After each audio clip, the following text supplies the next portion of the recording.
Hello everyone, एक और video में आपका स्वागत है। और आज मैं आपको नोड जेएस की टेक्निकल एस्पेक्ट्स के बारे में बताऊंगा, क्योंकि एक्चुअली मैं वो सब डिस्कस नहीं करने वाला कि ये V8 इंजन का यूज़ करता है और C++ वगैरह, ये सब वो सब डिफरेंट चीज़ है। बट अगर ये इंटरव्यू के पर्सपेक्टिव से जो मैं डिस्कशन करने वाला हूँ, और अगर इंटरव्यू में आपसे पूछा जाता है कि भाई नोड जेएस में आप नोड जेएस को बताओ कि इस प्रोग्रामिंग लैंग्वेज में है क्या क्या, आपको जो फर्स्ट 3 पॉइंट्स जो आप बताओगे वो हमेशा यही रहेगा कि ये सिंगल थ्रेडेड, नॉन ब्लॉकिंग और इवेंट ड्रिवन है। आज हम इन तीनों चीज़ों के ऊपर डिस्कशन करेंगे। Let's start. सबसे पहले नोड जेएस को देखते हैं कि ये सिंगल थ्रेडेड है, और मैं आपको बताता हूँ कि सिंगल थ्रेडेड का मतलब क्या है और मल्टीपल थ्रेड क्या होता है। मेनली जो हम मल्टीपल थ्रेड्स को यूज़ करते हैं वो हमारा मकसद ये होता है कि हम जो हमारा कोड है या फिर जो भी प्रोग्राम है वो हमारा नॉन ब्लॉकिंग नेचर में यूज़ हो। बट यहाँ पे लिखा है कि नोड जेएस तो सिंगल थ्रेडेड है। मल्टीपल थ्रेड्स का पर्पज़ ये होता है कि जो आपका प्रोग्राम है उसको नॉन ब्लॉकिंग वे में चलाने के लिए। बट ये मैं आपको आगे एक्सप्लेन कर दूंगा कि ये नॉन ब्लॉकिंग इसका नेचर क्यों है। सबसे पहले single threaded, multiple threaded processes को देख लेते हैं। जैसे कि आप स्क्रीन पे मैंने ये डायग्राम भी डाला हुआ है। सिंगल थ्रेड में क्या होगा कि आपका सिंपली जो ग्रुप ऑफ रिसोर्सेज है वो सिंगल ही होगा, मतलब सिंगल स्टैक और डेटा, कोड, रजिस्टर सब जस्ट एक सिंगल ग्रुप ऑफ रिसोर्सेज होगा इस तरीके से। बट जो मल्टीपल थ्रेडेड रहता है उसमें मल्टीपल ग्रुप ऑफ रिसोर्सेज रहता है, जिसके कारण ये होता है कि आप उसमें मल्टीपल प्रोसेसेस को सेम टाइम पे इन पैरेलल आप एग्जीक्यूट करा सकते हो। कॉन्करेंसी अचीव हो जाती है। बेसिकली अगर आपके कोड में आपके कोड के अंदर कुछ ऐसा इंस्ट्रक्शंस है और या कुछ ऐसे कोड है जो कि इंडिपेंडेंट ऑफ ईच अदर है, तो वहाँ पे जो आपकी कॉन्करेंसी है वो सबसे ज़्यादा आप एक्सप्लॉइट कर सकते हो, सबसे ज़्यादा यूज़ कर सकते हो, जिसके कारण कि आपका जो कोड है वो बहुत ही फास्ट हो जाएगा। बट सिंगल थ्रेडेड में क्या होता है कि सिंगल थ्रेडेड में क्योंकि आपके पास सिंगल सेट ऑफ रिसोर्सेज है, तो वहाँ पर आप कॉन्करेंसी को एक्सप्लॉइट नहीं कर सकते, क्योंकि अगर आपके कोड में डिपेंडेंट कोड है या इंडिपेंडेंट कोड है उससे कोई फ़र्क नहीं पड़ता, बट जो कोड की एग्जीक्यूशन है वो सीक्वेंशियल हो जाएगी। फॉर एग्जांपल ये मैंने जो मेन फंक्शन लिया हुआ है इसमें आप देखोगे कि 3 फंक्शन कॉल हैं, 1, 2 और 3। All of them are independent of each other. कोई भी एक दूसरे का रिजल्ट यूज़ नहीं कर रहा, जस्ट सिंपली हम ऐड कर रहे हैं, सब्ट्रैक्ट कर रहे हैं और डिवाइड कर रहे हैं। सिंगल थ्रेडेड आर्किटेक्चर के अंदर होगा ये कि सबसे पहले ऐड को एग्जीक्यूट करेंगे, देन सब्ट्रैक्ट को एग्जीक्यूट करेंगे, देन डिवाइड को एग्जीक्यूट करेंगे। अगर मान लो इसमें आपके 5 मिली सेकेंड्स लगते हैं, इसमें 5 मिली सेकेंड्स लगते हैं और इसमें भी 5 मिली सेकेंड्स लगते हैं, तो टोटल इसका एग्जीक्यूशन टाइम 15 मिली सेकेंड्स हो जाएगा आपका सिंगल थ्रेडेड के लिए। नाउ मल्टीपल थ्रेडेड प्रोसेस में ये अगर सपोज आपके पास मल्टीपल थ्रेड्स आप डिप्लॉय कर सकते हो किसी भी प्रोसेस, किसी भी कोड के लिए, तो आप ऐड को एक थ्रेड को असाइन कर दोगे, सब्ट्रैक्ट को दूसरे थ्रेड को असाइन कर दोगे और डिवाइड को तीसरे थ्रेड को। नाउ ये चीज़ें अगर आपको कॉन्करेंसी भी देखनी है तो ये चीज़ें हाईली डिपेंड करती हैं कि आपका CPU के कोर्स कितने हैं, तो आपके रिसोर्सेज के ऊपर भी हाईली डिपेंडेंट है कि आप मल्टीपल थ्रेड से कितना फ़ायदा उठा सकते हो। चलो वो तो बाद की बात है, बट कॉन्सेप्चुअल और थ्योरेटिकल वे में अगर इसको देखें तो हमने एक सेम पीस ऑफ कोड से तीन जो हमारे फंक्शन कॉल्स थी उनको 3 डिफरेंट थ्रेड्स को दे दिया जो कि पैरेलल में एग्जीक्यूट करेंगे। पैरेलल में एग्जीक्यूट करने के कारण 5-5 सेकंड में ये तीनों रिजल्ट दे देंगे अपना, तो ये अप्रॉक्सीमेटली 5 to 6 सेकंड्स में ये अब इस वाले प्रोग्राम की एग्जीक्यूशन कंप्लीट हो जाएगी मल्टीपल थ्रेडेड मॉडल में। और सिंगल थ्रेडेड में इसी चीज़ के लिए हमको 15 मिली सेकेंड्स लग गए थे। कहने का मतलब ये है कि अगर आपके पास एक ही थ्रेड है तो आपका जो कोड है वो सीक्वेंस में एग्जीक्यूट होगा, और अगर आपका पास मल्टीपल थ्रेडेड मॉडल है तो आपका जो कोड है वो कॉन्करेंसी का बेनिफिट उठा सकता है अगर आपका कोड इसी तरीके से लिखा हुआ है। बट अगर आपका कोड हाईली डिपेंडेंट है, फॉर एग्ज़ाम्पल ऐसे सपोज करो x इक्वल टू एड 4 3 है and then you are subtracting x from 5, so ये जो फंक्शन कॉल है ये डिपेंडेंट है इसके रिज़ल्ट पे, ऐड के रिज़ल्ट पे। तो जब तक ऐड रिजॉल्व नहीं होगा हम सब्ट्रैक्ट को नहीं कॉल कर पाएंगे। सो यहाँ पे आप मल्टीपल थ्रेडेड मॉडल हो या कुछ भी हो तो कॉन्करेंसी का कोई फ़ायदा नहीं उठा सकते। सो नाउ अब बात करते हैं, अगर आपको समझ में आ गया होगा ना कि सिंगल थ्रेडेड और मल्टीपल थ्रेडेड में क्या डिफरेंस है। सो जो आपकी Node.js है वो है सिंगल थ्रेडेड, जिसमें कि आपके जितने भी कोड लिखा हुआ, जो भी कोड लिखा है वो सीक्वेंस में एग्जीक्यूट होगा वन आफ्टर अनदर, ठीक है। नाउ आप समझते हैं Node.js का जो नॉन ब्लॉकिंग नेचर है, क्योंकि ये सिंगल थ्रेडेड है तो इट इज़ हाईली प्रोबेबल कि ये ब्लॉकिंग हो नेचर में। So but Node.js non blocking nature होती है, और ये इसको अचीव कैसे करता है इस नॉन ब्लॉकिंग नेचर को, तो वो समझते हैं। सो मेनली जो ब्लॉकिंग ऑपरेशंस होते हैं, ब्लॉकिंग होता क्या है, ब्लॉकिंग का मतलब ये है कि सपोज ये कोई F1 फंक्शन है, F2 है और ये कोई F3 है, ठीक है। सपोज जो F2 है आपका कोई IO ऑपरेशन है जो कि काफ़ी टाइम लगाता है, या फिर कोई नेटवर्क IO ऑपरेशन है या फाइल IO ऑपरेशन है। सो होगा क्या कि F1 तो एग्जीक्यूशन अपनी कंप्लीट कर लेगा, F1 के बाद F2 की नंबर आएगा और उसके बाद F3 का नंबर आएगा।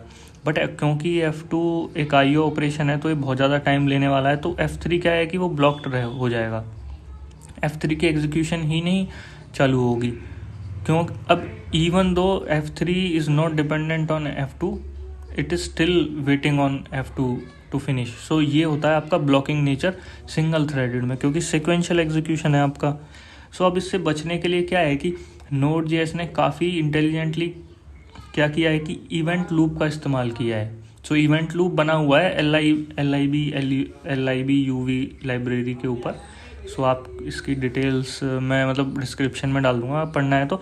बाकी इवेंट लूप के बारे में एक बहुत डिटेल्ड वीडियो भी इसके बाद बनाऊंगा, बट क्योंकि ये सिंपल इंफॉर्मेशन था Node.js के ऊपर, सो इसलिए मैं डिटेल्स में नहीं जा रहा इवेंट लूप के नाउ। सो इवेंट लूप का इस्तेमाल करके, इवेंट लूप जो होता है आपका मेन थ्रेड का ही पार्ट होता है। सो जो मेन थ्रेड के अंदर जो मेन थ्रेड का ही पार्ट होता है इवेंट लूप। सो इवेंट लूप चलता है IO ऑपरेशंस के लिए, जितने भी नेटवर्क फाइल या फिर एसिंक्रोनस कॉल्स हैं फंक्शंस की, जिन्हें आप चाहते हो कि वो मेन थ्रेड में, अगर आपको लगता है कि वो टाइम कंज्यूमिंग ऑपरेशन है तो आप उसको एसिंक ऑपरेशन कर सकते हो, मतलब इवेंट लूप के अंदर डाल सकते हो एग्जीक्यूशन के लिए। सो इवेंट लूप काइंड ऑफ आपको ब्लॉकिंग से बचा देता है। और होता क्या है कि जितनी भी IO ऑपरेशंस हैं, सो मैं आपको समझा देता हूँ इस एग्जांपल के थ्रू। सो ये आपका मेन थ्रेड है और ये एग्जीक्यूट होगा इसी मैनर में, बट थोड़ा सा इसमें डिफरेंट होने वाला है। अब सबसे पहले जो कंसोल लॉग है ये फंक्शन कॉल होगा, ठीक है, नंबर 1 कॉल होगा। उसके बाद इसका आउटपुट आपको दिख जाएगा, मतलब प्रिंट हो जाएगा स्टैंडर्ड आउटपुट पे आशीष, ठीक है, ये हमारा स्टैंडर्ड आउट है। उसके बाद सेकंड नंबर की फंक्शन कॉल है, वो यहाँ आ जाएगी फंक्शन कॉल ये सम हो जाएगा, एग्जीक्यूट हो जाएगा, सम प्रिंट हो जाएगा, ठीक है, ये भी गया। अब आया थर्ड ऑपरेशन है वो है आपका फाइल IO ऑपरेशन, ठीक है। तो फाइल IO ऑपरेशन को क्या करता है ये Node.js, file IO network IO type के ऑपरेशन हैं जो, उनको ये API कॉल बैक के थ्रू इवेंट लूप में डाल देगा आपका। सो APIs का इस्तेमाल करके हम इसको क्या करते हैं, फाइल IO ऑपरेशन को इवेंट लूप में स्केड्यूल कर देंगे एग्जीक्यूशन के लिए। अभी ये खाली स्केड्यूल हुई है, एग्जीक्यूशन इसका चालू नहीं हुआ है क्योंकि ये सिंगल थ्रेडेड है। तो मैं आपको आगे बताता हूँ कि इसका एग्जीक्यूशन कब चालू होगा। सो इसकी स्केड्यूलिंग हो चुकी है FS फंक्शन कॉल की, ठीक है ना, इसको हटा दिया। अब आप ये देखो कि बिल्कुल एट दैट तुरंत की तुरंत जो इसकी थर्ड फंक्शन कॉल था, जो आपका फाइल आईओ था, वो उसको हमने स्केड्यूल कर दिया इवेंट लूप में एग्जीक्यूशन के लिए, और वो तुरंत यहाँ से हट गया। और अगर ये सिंक्रोनस ऑपरेशन होता, अगर हमारे पास ये इवेंट लूप नहीं होता, तो ये बहुत सारा टाइम यहीं पे ही खा जाता, और जो फोर्थ नंबर है इसको, जो इसका नंबर है, बहुत लेट आता है एग्जीक्यूशन के लिए। तो सेट टाइम आउट, फिर ये हमने इसकी स्केड्यूलिंग कर देंगे, इसका खेल ख़त्म। अब सेट टाइम आउट का नंबर आएगा। सेट टाइम आउट भी एक इवेंट ड्रिवन ऑपरेशन है, और ये भी हम इवेंट लूप में ही एग्जीक्यूशन करते हैं इसका। तो सेट टाइम आउट की भी हमने स्केड्यूलिंग कर दी यहाँ पे। सेट टाइम आउट की ये भी इवेंट लूप के अंदर चला गया सेट टाइम आउट, ठीक है। नाउ अब आया कंसोल लॉग। सो कंसोल लॉग आया, फंक्शन यहाँ कॉल हुआ कंसोल लॉग, और इसमें जो गेम ओवर था यहाँ पे प्रिंट हो जाएगा स्टैंडर्ड आउटपुट पे, गेम ओवर। सो आपने यहाँ देखा होगा कि ये जो दोनों आईओ ऑपरेशंस थे, एक इवेंट ड्रिवन था और एक फाइल आईओ ऑपरेशन था, इन्होंने हमारे एग्जीक्यूशन सीक्वेंस को हिंडर नहीं किया, आपको डिले नहीं किया। सो आपको देखने को मिला आशीष output, then 7, then game over.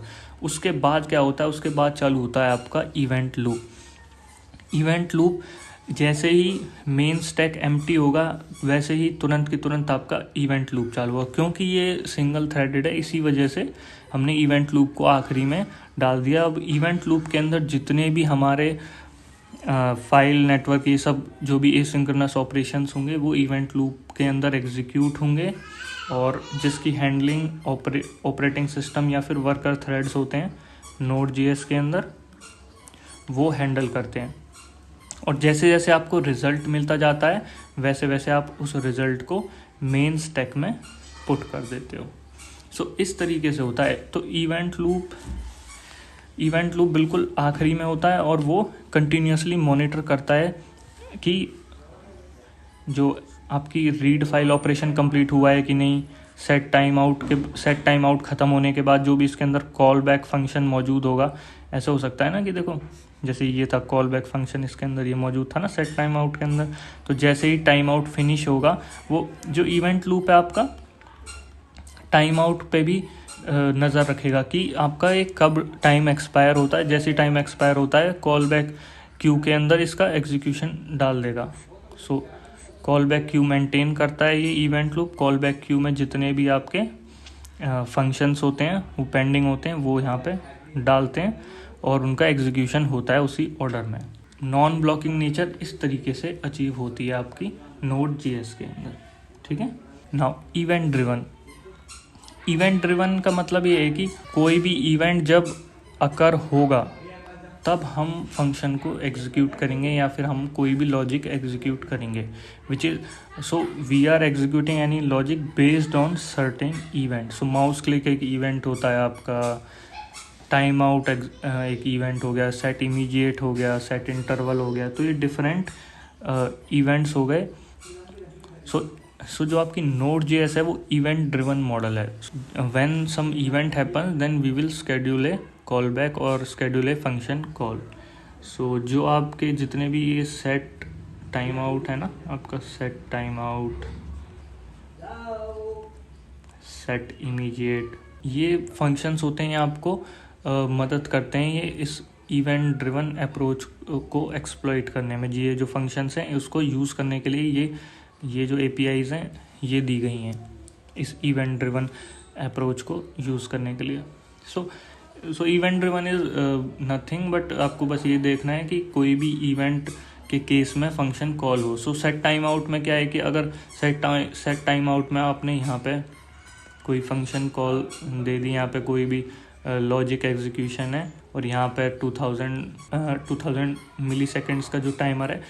सो इवेंट क्या है आपका? इवेंट ये है कि व्हेन दिस टाइमर एक्सपायर्स, तो ये है आपका event. So when this timer expires execute this logic. So ये है। सो आपका टाइमर एक्सपायर एक इवेंट हो गया, जैसे ये इवेंट कंप्लीट होएगा आपका आप फंक्शन को कॉल कर दोगे। सो Node.js एक इवेंट ड्रिवन लैंग्वेज है, और उसके लिए हमारे पास ये बहुत सारे APIs दिए हुए हैं, सेट इमीडिएट, सेट इंटरवल। सो ये इसके 3 बेसिक पॉइंट्स थे मेन। और जहाँ इंटरव्यू में आपसे सबसे ज़्यादा क्वेश्चन पूछे जाएंगे कि सेकंड वाले पार्ट से, कि ये सिंगल थ्रेडेड होने के बावजूद भी नॉन ब्लॉकिंग क्यों है।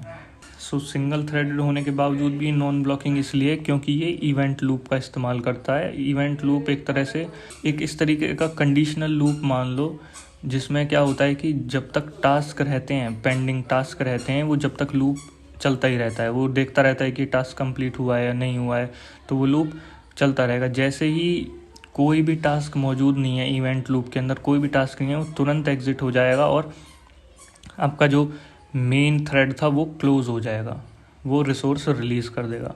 सो मेन थ्रेड पे ही ये चलता है।